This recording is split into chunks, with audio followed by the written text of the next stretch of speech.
दोस्तों। तो परीक्षार्थी आईएएस एकेडमी में आप सबका स्वागत है। जैसा कि आपको पता है, कोचिंग के डायरेक्टर आदरणीय पवन गोस्वामी के सफल प्रयास के द्वारा हम आपके लिए एमपीपीएससी फाउंडेशन बैच लेके आए हैं, जिसमें आपको बिल्कुल निःशुल्क एमपीपीएससी प्री की तैयारी कराई जाएगी, जिसमें मुझे भी कुछ दायित्व दिया गया है सर के द्वारा, जो कि है भारत का इतिहास। एमपीपीएससी की पहली यूनिट वो मैं कवर करवाऊंगा आपको। तो आज हम सिलेबस का डिस्कशन करेंगे, थोड़ा सा चर्चा करेंगे क्या है हमारा भारत का इतिहास, यानी यूनिट फर्स्ट। देखते हैं।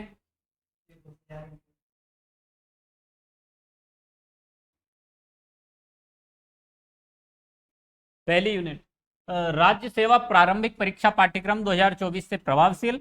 प्रथम प्रश्न पत्र सामान्य अध्ययन, जो कि अभी सिलेबस चेंज होके नया जोड़ा गया है। क्या है इसमें? भारत का इतिहास। पहले तो एक क्वेश्चन उठता है कि अगर एमपीपीएससी में इस प्रकार का सिलेबस रखा गया है तो इतिहास पढ़ने की आवश्यकता क्या है? बच्चों को, विद्यार्थियों को इतिहास पढ़ने की आवश्यकता क्या है? और सबसे जरूरी प्रश्न ये उठता है कि क्या प्रशासनिक अधिकारी बनने के लिए इतिहास की आवश्यकता है, या हमारी संस्कृति को जानने की आवश्यकता है? तो मैं कहूँगा बिल्कुल हाँ।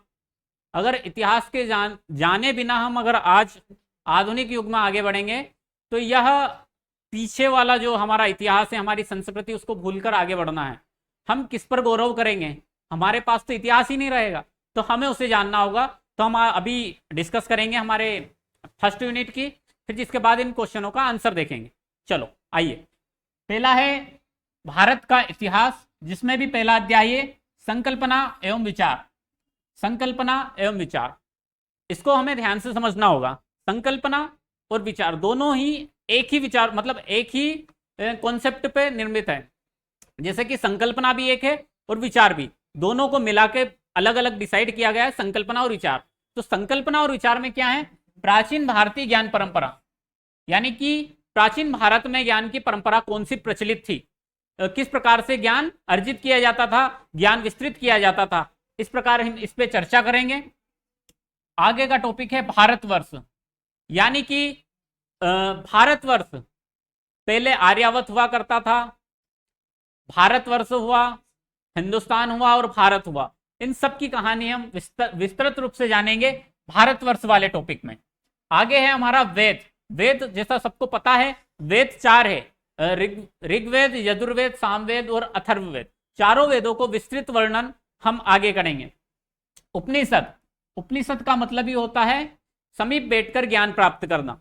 कितने उपनिषद है, उपनिषदों की रचना किसने की और किस उपनिषद से क्या लिया गया है, आगे जानेंगे। आगे है आरण्यक। आरण्यक यानी कि अरण्य मतलब होता है वन या जंगल। ऐसे ग्रंथ जिनकी रचना वन या जंगल में हुई हो, उनको भी हम जानेंगे। ब्राह्मण ग्रंथ, ब्राह्मण ग्रंथ, ब्राह्मण ग्रंथ को जानेंगे।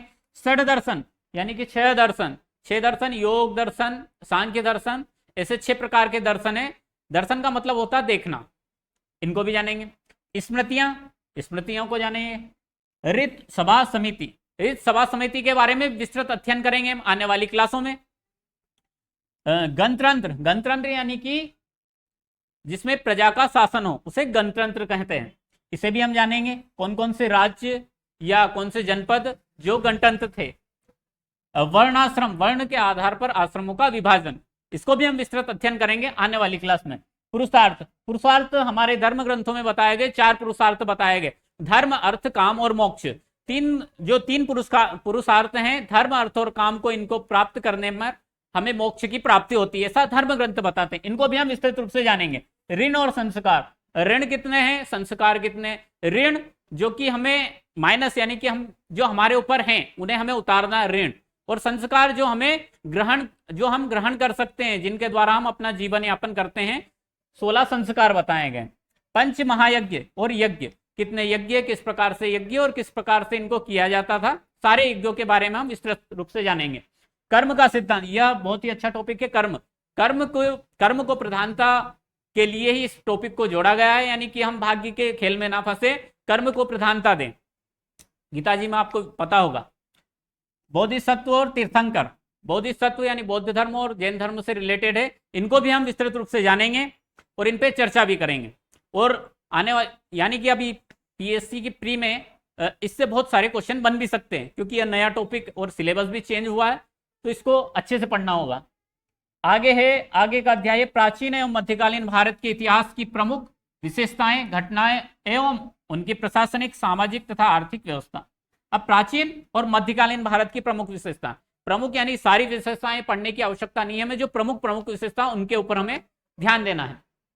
घटनाएं एवं उनकी प्रशासनिक, प्रशासनिक यानी कि किस प्रकार से कानून कायदे इस प्राचीन काल में और मध्यकाल में चलते थे। और सामाजिक तथा आर्थिक, सामाजिक गतिविधियां किस प्रकार से प्राचीन और मध्यकाल में शामिल थी, और आर्थिक गतिविधियां यानी धन से संबंधित क्रियाकलाप किस प्रकार से होते थे। आपको पता है इतिहास को 3 भागों में बांटा गया है, प्राचीन, मध्यकालीन और आधुनिक, जिसमें से प्राचीन और मध्यकालीन भारत के बारे में, इतिहास के बारे में हमें ये जानना है, सामाजिक, प्रशासनिक और आर्थिक व्यवस्थाओं के बारे में। आगे है भारत की सांस्कृतिक विरासत। हम हमारी संस्कृति पर गौरव करें तो हमें संस्कृति के बारे में पता भी होना चाहिए। क्या है? कला प्रारूप, कला कौन कौन सी कलाएं प्राचीन काल में, प्राचीन से आधुनिक काल तक अभी तक हैं, उनको जानेंगे। साहित्य, कौन कौन से साहित्य लिखे गए और उपलब्ध है, उनको भी जानेंगे। पर्व एवं उत्सव, कौन से पर्व आज भी परंपरागत रूप से चले आ रहे हैं, या कुछ नए पर्व जोड़े गए हैं, या कुछ हटाए गए हैं, सारे पर्व एवं उत्सव को हम विस्तृत रूप से जानेंगे आने वाली क्लासों में। 19वीं एवं 20वीं शताब्दी में सामाजिक तथा धार्मिक सुधार आंदोलन, सबको पता है 19वीं और 20वीं शताब्दी में हुए थे रामकृष्ण परमहंस जी और राजा राम मोहन राय और आर्य समाज, इनकी स्थापना हुई थी, जिससे हम इनको विस्तृत रूप से जानेंगे। 19वीं और 20वीं शताब्दी के सामाजिक तथा धार्मिक आंदोलन। आगे है स्वतंत्रता संघर्ष एवं भारतीय राष्ट्रीय आंदोलन। स्वतंत्रता के लिए संघर्ष भारतीयों ने किस प्रकार से किया और राष्ट्रीय लेवल पर यानी राष्ट्रीय विस्तृत लेवल पर किए गए, और राष्ट्र को आजाद कराने के लिए कौन कौन से आंदोलन हुए, सारी चीजों को हम विस्तृत रूप से पढ़ेंगे आने वाली क्लास में। स्वतंत्रता के पश्चात भारत का एकीकरण और पुनर्गठन, भारत का एकीकरण किस प्रकार से किया गया और पुनर्गठन किस प्रकार से किया गया, इसे भी हम विस्तृत रूप से जानेंगे। तो आपको ये तो पता है, हम इसको तो जान लिया अब हमने। इसी के साथ आगे भी कुछ दिया है आपके लिए, एमपीपीएससी प्रीलिम्स यानी प्रारंभिक परीक्षा फाउंडेशन बैच, जिसमें परीक्षार्थी आईएएस एकेडमी के द्वारा यूट्यूब चैनल पर बिल्कुल निःशुल्क आपको तैयारी कराई जाएगी। वो भी प्रारंभिक परीक्षा की फर्स्ट से लेकर 10 यूनिट तक बिल्कुल निःशुल्क रहेगी सभी के लिए। तो सभी से निवेदन है कि अपने साथियों, अपने दोस्तों को जोड़िए, चैनल को सब्सक्राइब कीजिए, ताकि आप अपनी तैयारी जोरों से कर सकें। आगे भी कुछ दिया है इसमें, यानी कि तैयारी तो सब करते, पढ़ते सब है, परंतु आती है प्रैक्टिस या अभ्यास की बात, तो हमें उसको भी ध्यान में रखते हुए एमसीक्यूज बेस भी चलाई जा रही हैं। तो आप सब जुड़िए, क्लास भी लीजिए और एमसीक्यू के साथ प्रैक्टिस भी कीजिए सभी के साथ। ये होती है हमारी, यहीं पर हमारा जो यूनिट है वो कवर होती है। हम एक क्वेश्चन रह गया था, उसे भी हम कवर करना चाहेंगे। इतिहास की आवश्यकता क्यों है, संस्कृति को जानने की आवश्यकता क्यों है। भारत, स्वामी विवेकानंद ने कहा था कि भारत तभी खड़ा हो सकता है अपने पैरों पर जब वह अपने संस्कृति, अपने इतिहास को ना भूले, अपने गौरवान्वित संस्कृति को याद रहे, हमेशा याद करता रहे, और अपने इतिहास के बारे में कुछ भी ना भूले, उनसे सीख ले और आगे बढ़े। आधुनिकता हम पालेंगे, आधुनिकता में हम विकास कर लेंगे, परंतु हम हमारा इतिहास भूल जाएंगे तो हम किस बेस पे बताएंगे कि हमारा इतिहास ये थे, महाराणा प्रताप थे, चंद्रगुप्त थे, अशोक थे, ये हमारे यहाँ पैदा हुए, यानी कि यहाँ इनने जन्म लिया, और इन्हीं के द्वारा आज भारत, आपको पता होगा बौद्ध धर्म का इतना प्रचार हुआ, पूरा एशिया बौद्ध धर्म से जगमग था, तो किसने किया था? अशोक ने। इस प्रकार से हमारी संस्कृति को जानना जरूरी है। और इसी के साथ एक प्रशासनिक अधिकारी को अपने इस प्रकार से अगर राष्ट्र का निर्माण करना पड़े, अगर ऐसी घटना घटित हो कभी भी, तो वह उस खुद में इतनी स्किल और इतना सामर्थ्य होना चाहिए कि इन सबको जानते हुए एक नया राष्ट्र निर्माण कर सके। यानी कि हर एक